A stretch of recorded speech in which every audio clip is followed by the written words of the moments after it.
In 1099, the holy city of Jerusalem fell to the Crusaders.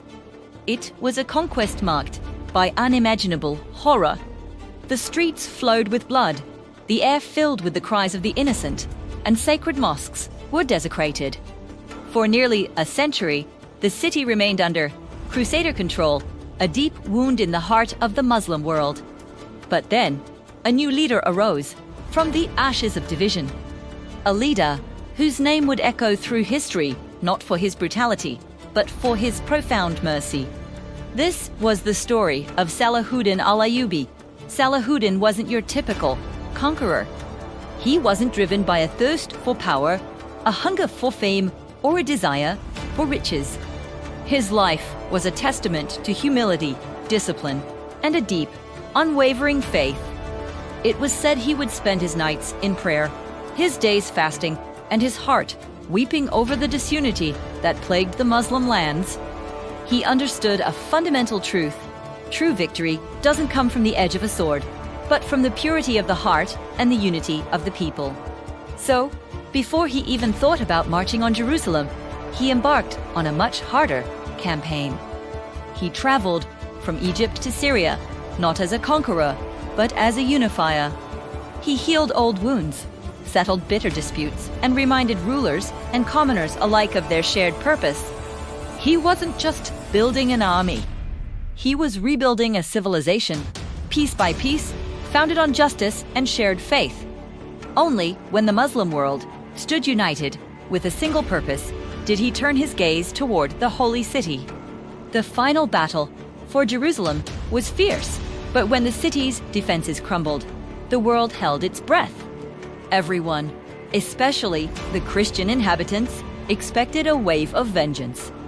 They expected a repeat of the massacre from 88 years earlier. They expected rivers of blood. But what happened next shocked the world and became one of the most remarkable moments in history. There was no massacre. There were no forced conversions. The streets remained clean. Salahuddin, the Lion of Islam, showed the world the true meaning of strength through mercy. He declared that any Christian who wished to leave could do so in peace. Those who could afford it paid a small ransom, a fraction of what was common at the time. But for the poor, the elderly, the widows, and the orphans, Salahuddin and his brother paid the ransom themselves, allowing thousands to walk free. He even provided them with guards to ensure their safe passage to Christian lands. Mortentat, he invited the Geigish people, who had been banished from Jerusalem by the Crusaders, to return and live in the city, restoring their ancient connection to their holy sites. One story, passed down through the ages, truly captures the essence of his character. Amid the orderly departure, a Christian woman, frantic with grief, pushed through the crowds and fell at Salahuddin's feet. She was weeping uncontrollably, explaining that during the chaos, her baby had been snatched from her arms and sold in the market. Salahuddin's heart was moved. He immediately used his own money to buy the child back from the soldier who had taken it.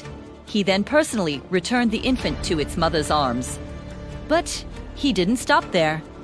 He ordered his men to give her a horse and provisions for her journey, ensuring she and her child would leave not as defeated enemies, but with dignity and safety.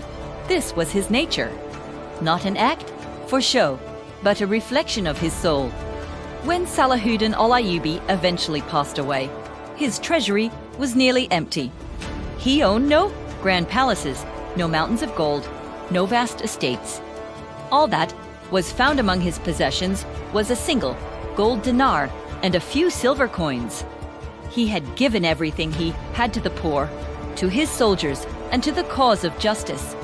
But his true wealth, his real legacy, was something far more lasting than gold. It was a legacy of honor, of unwavering justice, and of a mercy so profound that it left his enemies in awe.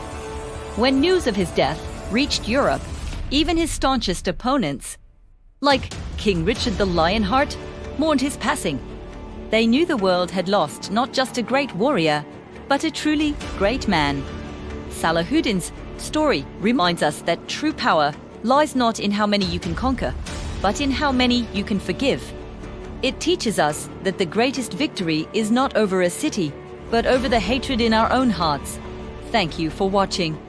If this story moved you, please like, share, and subscribe for more tales from history that continue to inspire us today.